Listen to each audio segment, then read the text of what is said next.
হিন্দুদের এইভাবে বাঁচানো যায় না দাদা ভাই, এইভাবে একদম টোটালি বাঁচা। শুভেন্দু অধিকারী মহাশয় ভুল করছেন। নির্দিষ্ট সালে যেমন কুরবানির প্রথা চলছিল সেই প্রথা চালু করে। আমার ঋণ আছে 9 লাখ টাকা, ঋণের বোঝা শুভেন্দু অধিকারীকে নিতে হবে।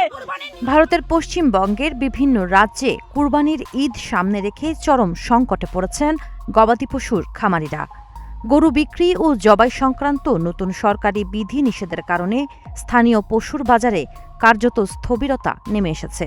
এতে সবচেয়ে বেশি ক্ষতিগ্রস্ত হচ্ছেন বহু বছর ধরে কোরবানির পশু পালনের সঙ্গে যুক্ত সাধারণ খামারি পরিবারগুলো। প্রথা চালু করছে, নিয়ম তো নেই, মানুষের জীবনের গ্যারান্টি নেই, তাহলে গরুর 14 বছরের জীবনের গ্যারান্টি আমরা কিভাবে নেব? স্থানীয়দের দাবি, খামারি অধিকাংশ পরিবারই 20 থেকে 30 বছর ধরে দুগ্ধ উৎপাদন ও ঈদুল আজহা উপলক্ষে গরু মোটাতাজাকরণের ব্যবসা করে আসছেন। এবারের মৌসুমে অনেক খামারি ব্যাংক ঋণ, স্বর্ণবন্ধক কিংবা বাকিতে পশুখাদ্য নিয়ে 15 থেকে 40 লাখ টাকা পর্যন্ত বিনিয়োগ করেছেন।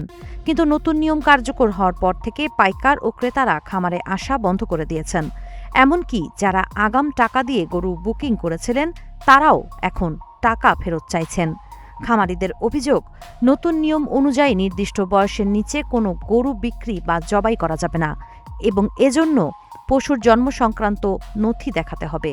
কিন্তু বাস্তবে গরুর জন্ম সনদ সংগ্রহ করা প্রায় অসম্ভব বলে দাবি তাদের। এছাড়া আধুনিক কৃষি ব্যবস্থায় দীর্ঘদিন গরু পালনও এখন আর লাভজনক নয়।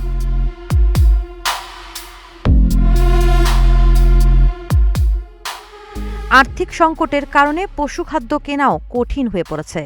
অনেক খামারি জানান, ভুসি ও খড়ের দোকানে বড় অঙ্কের বাকি থাকায় তারা আর নতুন করে খাদ্য পাচ্ছেন না। এতে খামারের পশুগুলো অনাহারের ঝুঁকিতে পড়েছে। খামারিদের দাবি, হঠাৎ করে এমন সিদ্ধান্ত না নিয়ে সরকার আগে থেকে সময় দিলে তারা প্রস্তুতি নিতে পারতেন। তারা সরকারের কাছে নিয়ম শিথিল করা, ন্যায্য মূল্যে গরু ক্রয় অথবা বিকল্প পুনর্বাসনের দাবি জানিয়েছেন। অন্যথায় আন্দোলনের হুঁশিয়ারিও দিয়েছেন তারা। আমাদের স্বামীরা সন্তানরা সব অনাথ হয়ে যাবে, সুইসাইড করবে বলছে। সাবা খান, নাগরিক প্রতিদিন।